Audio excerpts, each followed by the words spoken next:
अझ कति स्कुलहरूले चाहिँ के गर्छन् भन्दाखेरि पुरै पोस्टर निकाल्छन् एससी आइसकेपछि। अनि यतिसम्म मैले हेरेको छु कि त्यहाँनिर के लेख्छन् भन्दाखेरि स्टुडेन्ट विथ जिपिए 3.62, स्टुडेन्ट विथ जिपिए 3.624, अनि त्यहाँ स्टुडेन्टहरूको फोटो हुन्छ 8, 9, 10 है, कतिजना स्टुडेन्टले ल्याएको हुन्छन् त्यतिजनाको फोटो हुन्छ। स्टुडेन्ट विथ जिपिए 3.624 यतिजना स्टुडेन्ट है, त्यो सम्बन्ध ठिकै छ हैन। अनि त्यसपछि लेखेको हुन्छ स्टुडेन्ट विथ जिपिए यसरी के, जस्तै कि जिपिए 3.6 to 4.0 प्रचार गर्छन् कि आफ्नो स्कुलको 3.6 देखि 4.0 जिपिए लाउने है, मेरो स्कुलमा 9 जना विद्यार्थी पुगे। त्यसपछि 3.2 to 3.6 ल्याउने यतिजना स्टुडेन्ट आयो, यो पालिको रिजल्टमा यति आयो स्कुलबाट। अनि त्यसपछि यहाँ लेखिरह हुन्छन् A+, यहाँ लेखिरह हुन्छन् A है। गलत तिनीहरू यहीँ भइसक्यो क्या, यही गलत भयो तिनीहरू, यो गर्नै मिल्दैन, यो फाइनल जिपिएलाई गर्नै मिलेन क्या, यो फाइनल ग्रेड पोइन्ट मात्र हुन्छ, फाइनल ग्रेड हुँदैन क्या, यो मेरो वर्डलाई नोट गर्नुहोस् है।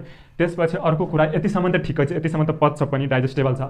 कति बेला अनपच हुन्छ जब चाहिँ यहाँनिर अझ लेख्दै हुन्छन् कि 3.6 to 4.0 90% टु, अझै पनि छ है त्यो 90% to 100% भनेर। अनि यहाँनिर चाहिँ ग्रेड पोइन्टको ठ्याक्कै माथि 80% to 90% भनेर लेख्छन् है।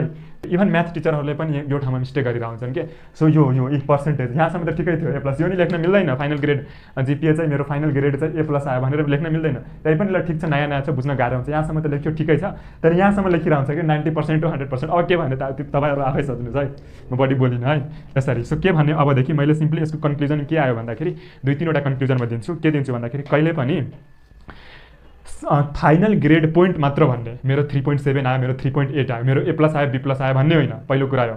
अर्को कुरा, सब्जेक्टको चाहिँ ग्रेड भन्न पाइयो, मेरो इङ्ग्लिसमा A आयो, A+ आयो, B आयो, B+ आयो भन्न पाइयो, ठिक छ, दुईवटा कुरा मैले भने। तेस्रो कुरा है, यो जुन छ नि, यो जुन ग्रेड जिपिएलाई चाहिँ यो जुन फाइनल आएको हुन्छ जिपिएलाई चाहिँ इन्टु 25 गरेर पर्सेन्टेजमा कन्भर्ट गर्छौँ नि, त्यो बन्द गर्नुहोस् है, बन्द गरेर सबजनाले, त्यो पनि गर्नै होइन। यो 3टा कुरा चाहिँ बुझ्नु पऱ्यो। अब आएर चाहिँ यो कुनै कम्प्लेक्स कुरा छैन, यो चाहिँ अब बुझ्नु पऱ्यो।